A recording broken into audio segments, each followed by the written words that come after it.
China and Russia are expected to step up their strategic coordination as China's foreign minister and top diplomat Wang Yi has kicked off a 4-day visit to Russia for security talks ahead of a possible visit by Russian President Vladimir Putin to Beijing next month. China's foreign ministry announced on Monday that Wang, the Chinese foreign minister and a Politburo member who heads the Communist Party's Foreign Affairs Office, will be in Russia until Thursday for the annual Strategic Security Consultation meetings. As close neighbors and comprehensive strategic partners, China and Russia have maintained close communication on major strategic and global issues of common interest, and during Wang Yi's trip, the two sides will hold in-depth communication on important topics related to the strategic security interests of the two countries. That's what the Chinese Foreign Ministry has said. The visit comes at the invitation of Nikolai Patrushev, the head of Russia's Security Council, who co-chairs the bilateral strategic security consultation mechanism.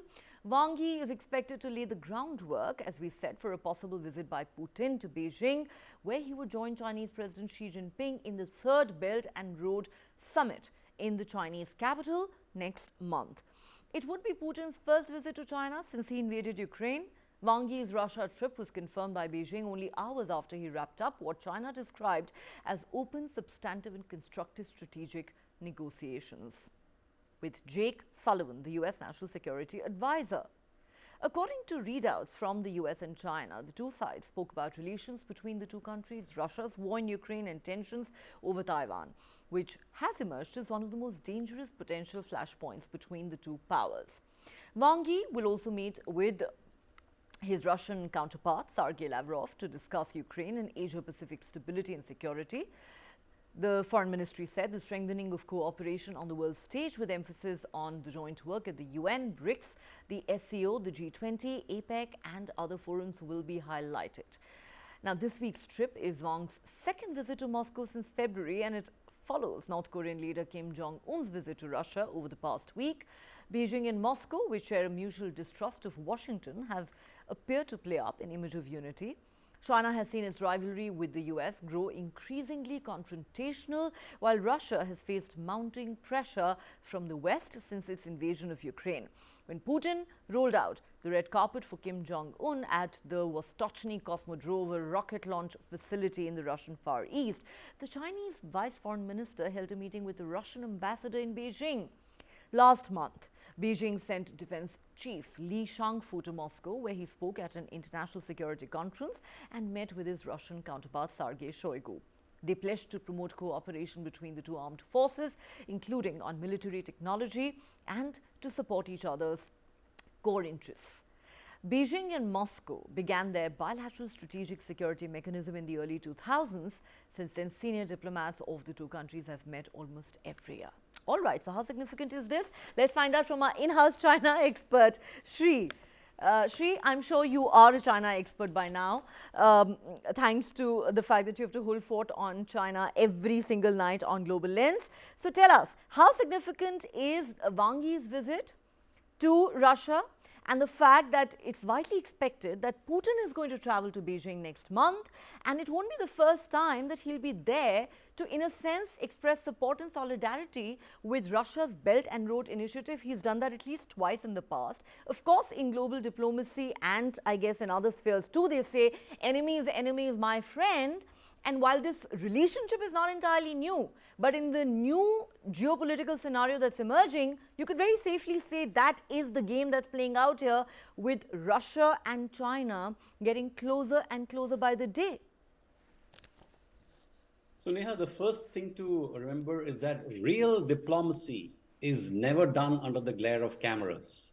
And yet, if China and Russia and North Korea have chosen to put on their new blooming romance in front of cameras for the whole world to see, it's largely because of the message they want to send out to the world. Real diplomacy happens behind closed doors, and the world gets to know only after the effects of those deals start emerging on the global stage. So this is a lot of public posturing that's happening between these countries, a messaging being sent out to Western powers that, this new axis is forming, and be careful that we are coming together. We are not someone you can just, push over and get your way with.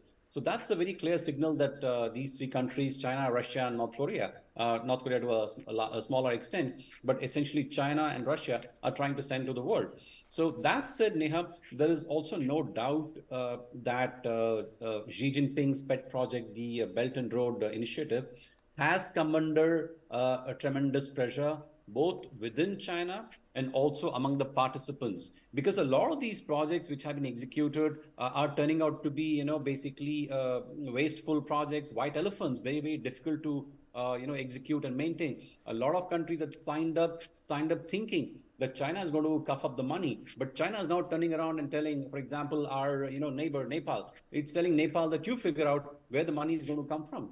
Now, for many of these countries, these billion-dollar projects are a very significant part of the GDP. There is no way they can raise resources to execute these projects.